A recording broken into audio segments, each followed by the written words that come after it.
Bonjour et bienvenue à cette capsule voyage de Voyager en classe senior. Mon nom est Normand Verdon. Aujourd'hui, je vous amène dans un endroit très exotique. Nous partons pour le Japon. Le Japon, qu'on appelle le pays du soleil levant, est un archipel de plus de 6800 îles dans le nord de l'océan Pacifique. Ses plus proches voisins sont la Russie, la Chine et les deux Corées. Le pays est montagneux et volcanique. Il n'est pas très grand, mais avec sa population de 125 millions d'habitants, c'est un des pays les plus densément peuplés au monde. Il faudra donc s'attendre à voir des foules gigantesques dans ces grandes villes. En arrivant au Japon, on est immédiatement saisi d'un choc culturel important. Tout est affiché en caractères japonais. On ne comprend absolument rien, évidemment, ce qui crée un sentiment d'insécurité. On a tout à fait la désagréable impression d'être illettré. Mais ce sentiment va s'estomper assez rapidement. Les Japonais sont très avenants et disposés à nous rendre service. Et pour autant qu'on se débrouille en anglais, on réussit toujours à se faire comprendre. La ville de Tokyo est gigantesque. Avec ses 43 millions d'habitants dans son agglomération métropolitaine, c'est la zone urbaine la plus peuplée au monde. Tokyo ne se visite pas à pied. La ville est beaucoup trop étendue. On se déplace d'un quartier à un autre en empruntant les transports en commun. Heureusement, le train et le métro sont d'une fréquence et d'une ponctualité remarquables. On aura vite fait d'ailleurs de remarquer que les Japonais sont d'une discipline un peu maniaque. Toujours on suit son rang dans la file et jamais on ne mettra son pied où il ne faut pas. La bienséance et l'ordre font définitivement partie de la culture japonaise. Ce qui n'empêche pas qu'on prend plusieurs bains de foule à tous les jours. Prendre le métro à l'heure de pointe à la gare de Shinjuku est une expérience qu'on n'oublie pas. Définitivement pas l'endroit rêvé pour les claustrophobes. Il y a beaucoup de choses à voir à Tokyo. On devrait donc y passer plusieurs jours. Et on y verra un joyeux mélange de constructions ultramodernes et de temples et sanctuaires très anciens. Une bonne façon de débuter la visite est de faire l'ascension de l'hôtel de ville de Tokyo. L'édifice de 48 étages possède une plateforme d'observation au sommet qui permet de mesurer toute l'ampleur de la ville, et son accès est gratuit, ce qui ne gâche rien. De cet observatoire, on pourra apercevoir une autre structure en hauteur à l'autre bout de la ville qui ressemble étrangement à la tour Eiffel. Elle est cependant de couleur rouge et mesure quelques mètres de plus que sa consoeur parisienne.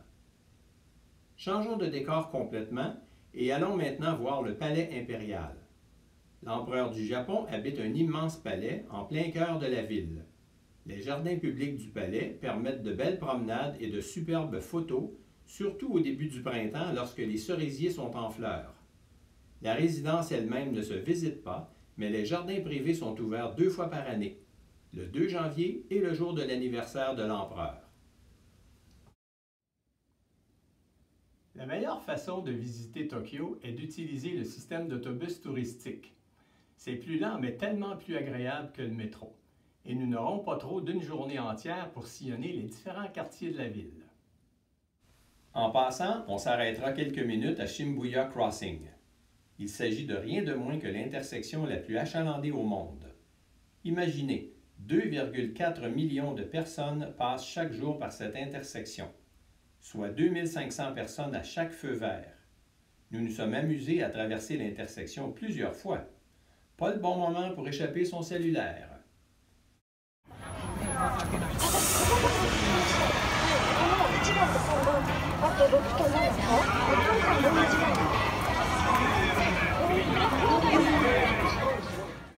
Tout près de là, tant qu'à y être, nous irons voir la statue du chien Hachiko. Vous savez, ce chien célèbre pour avoir patiemment attendu son maître durant près de 10 ans après la mort de ce dernier et qui a inspiré un film populaire. Le soir venu, on ne manquera pas de visiter le quartier Kabuchiko, un endroit peu recommandable mais tellement impressionnant. C'est le quartier chaud de la ville. Et le soir venu, il se transforme en immense red light, un endroit un peu débauché où tout semble permis. Un endroit branché, c'est le moins qu'on puisse dire. Changeons de registre maintenant pour aller voir quelques temples qui sont nombreux, même en pleine ville. Le temple Sensoji est le plus ancien. Tout en rouge, il est dans un bel état de conservation si on considère qu'il date de l'année 645. Il a donc près de 1400 ans. Dans tous les temples du Japon, qu'ils soient bouddhistes ou shintoïstes, il y a plusieurs rituels à respecter. On devra d'abord se laver les mains en entrant dans le temple. Ensuite, après s'être incliné, on fera sonner la cloche à l'aide d'une corde.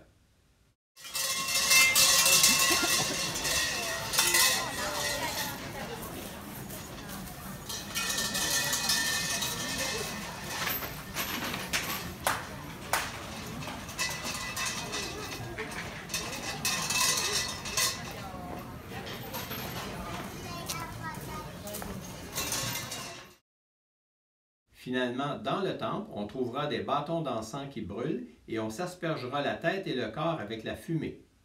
La fumée d'encens est censée avoir des propriétés thérapeutiques et purificatrices. Et maintenant, pour nous reposer de l'activité tourbillonnante de la capitale, nous irons passer une journée à la campagne. À 1 heure de train au nord de Tokyo, la ville de Kawagoe a gardé tout le charme et l'architecture du Japon du siècle dernier. On y voit beaucoup d'anciens édifices en bois, conformes à l'ancienne architecture japonaise. La plupart des boutiques sont d'époque. On y verra nombre d'échoppes typiques, offrant plusieurs produits d'artisanat japonais, et aussi des vendeurs de bœuf wagyu qui fait la fierté du pays. Également des vendeurs de couteaux et de sabres japonais. L'art de la fabrication et de l'aiguisage des couteaux est poussé ici à un niveau extrême. C'est une vieille tradition qui se transmet de génération en génération.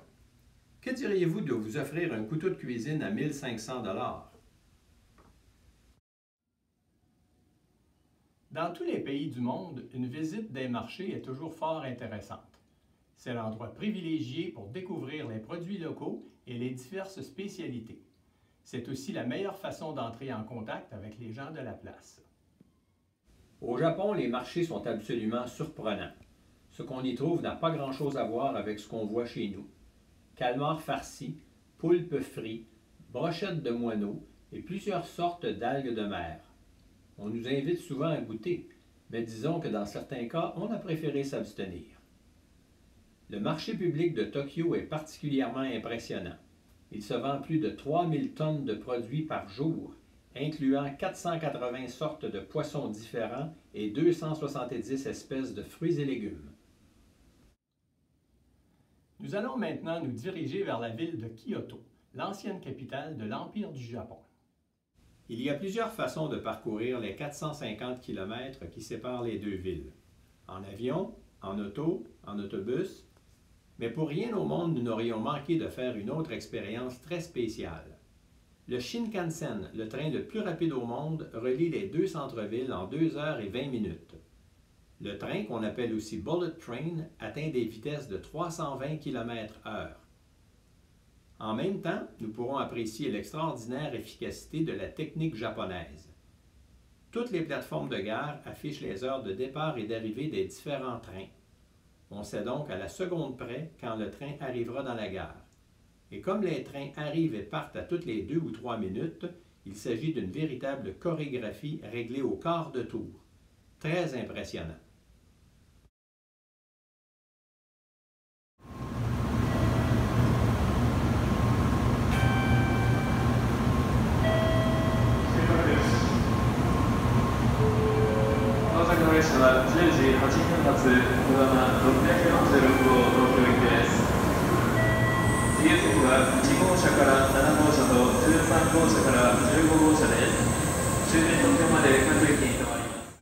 Kyoto est très différente de Tokyo, beaucoup plus authentique à mon avis.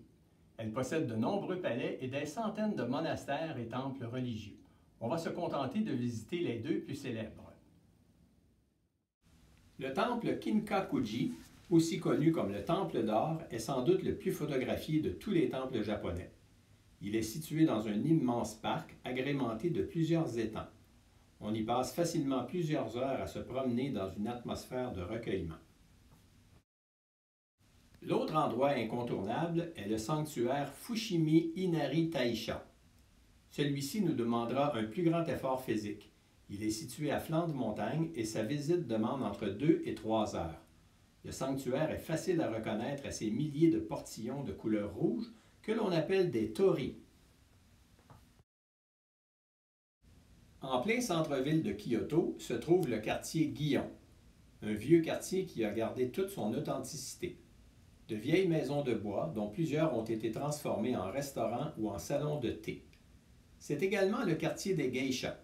Avec un peu de chance, on apercevra le soir ces femmes emblèmes de la culture japonaise. Il faut s'y promener le soir, le long de la rivière qui traverse la ville, à la lueur des lampes japonaises. À Kyoto, il est très fréquent de croiser dans les rues des femmes en kimono traditionnel, ce qui confère beaucoup de charme à la ville. Finalement, l'ancienne capitale du Japon est l'endroit par excellence pour goûter le fameux bœuf Wagyu, le bœuf le plus cher au monde. Issu d'une race particulière de bovins japonais, le Wagyu, qu'on appelle aussi le bœuf de Kobe, demande beaucoup de travail à produire, ce qui explique son prix particulièrement élevé. Pour donner une idée, le bœuf Wagyu peut se vendre plus de 200 $ le kilo. On n'en mangerait pas à tous les jours, mais il faut y goûter au moins une fois. La geisha est une figure emblématique et énigmatique du Japon. Autrefois, la geisha était une artiste et une dame de compagnie pour les hommes très aisés. Elle était spécialiste dans toutes sortes de domaines raffinés comme l'habillement, la musique, la danse et les arts en général. Très populaires au 18e et 19e siècle, leur nombre atteignait encore 17 000 en 1980. Depuis ce temps, leur nombre est en continuel déclin. De nos jours, il n'en reste qu'environ 200, surtout dans le quartier Gion de Kyoto. Heureusement, on peut assister à des spectacles folkloriques de geisha, ce qu'on ne devrait pas manquer à Kyoto.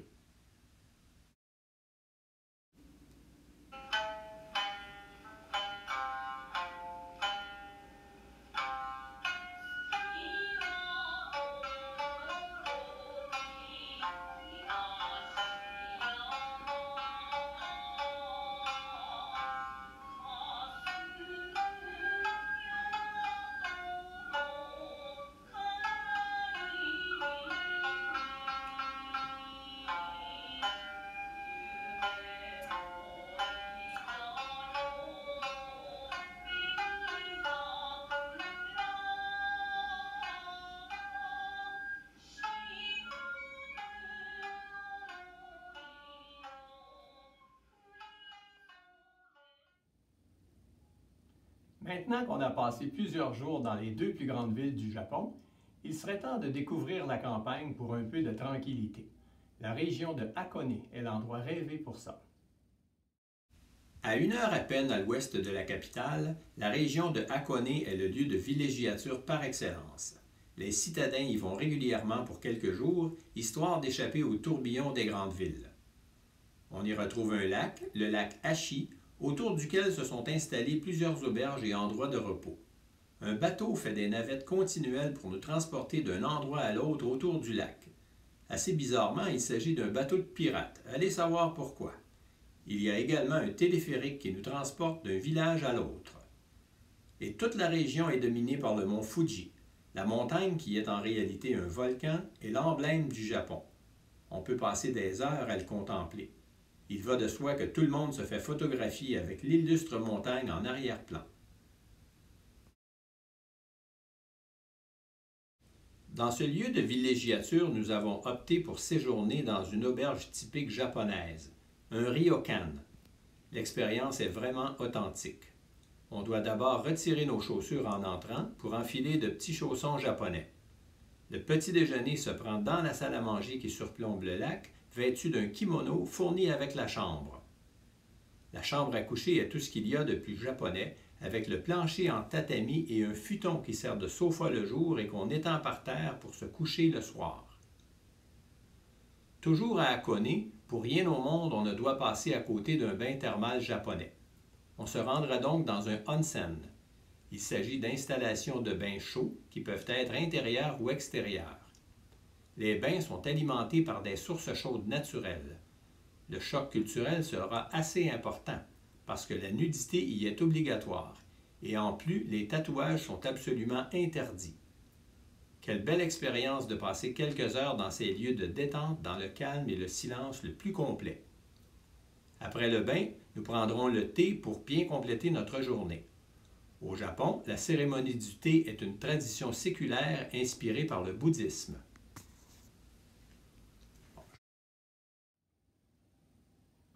Le Japon nous a surpris avec une autre habitude. Découvrons ensemble le hashiyu. À plusieurs endroits, nous avons remarqué des installations dans des parcs où l'on peut s'asseoir sur des bancs publics en se faisant tremper les pieds dans des bassins d'eau chaude. L'idée est de se reposer les pieds après une longue promenade. Il existe même quelques cafés où l'on peut siroter un thé, un café ou un verre de saké, les pieds dans l'eau chaude en admirant le mont Fuji au loin.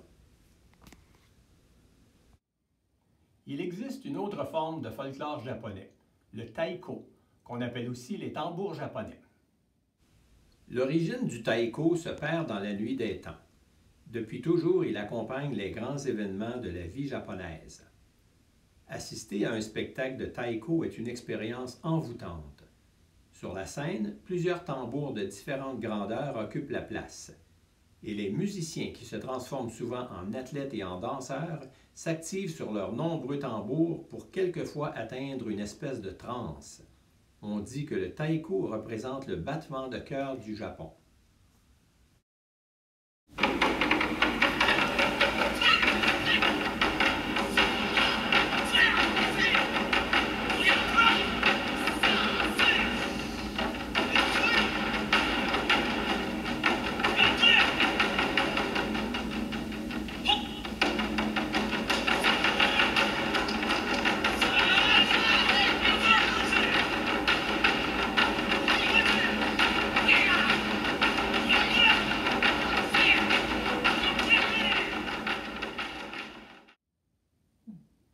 On pourrait penser que les Japonais mangent des sushis à tous les jours.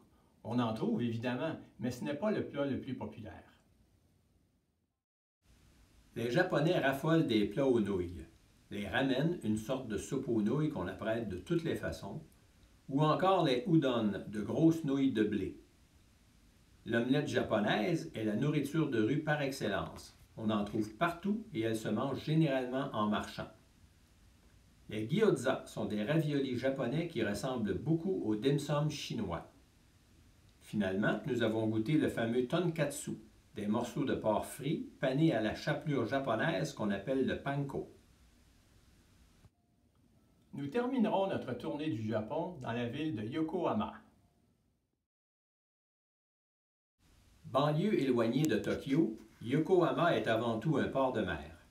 La ville est ultra-moderne avec ses hauts gratte-ciels, ses nombreux parcs d'attractions et ses centres commerciaux. On y retrouve aussi un surprenant Chinatown, ce qui est un peu curieux quand on connaît l'éternelle antipathie du Japon envers la Chine. Depuis quelques années, le port de Yokohama est en constante effervescence. L'industrie des bateaux de croisière, qui jusqu'ici était surtout présente en Amérique du Nord et en Europe, commence à s'intéresser à l'Asie. Pas très surprenant qu'on tente de développer cette région, compte tenu des immenses populations de plusieurs pays d'Asie. Et Yokohama a décidé de faire partie de cette croissance. Depuis quelques années, le port de Yokohama, qui dessert Tokyo, est devenu le point d'embarquement d'un grand nombre de croisières. Et la tendance n'est pas près de s'inverser. Les voyages sont souvent l'occasion de se faire de nouveaux amis. Laissez-moi maintenant vous présenter Pepper, mon ami japonais. I will. Fun apps. Okay, how are you? Do you speak English? Okay, please wait 1 moment. Okay.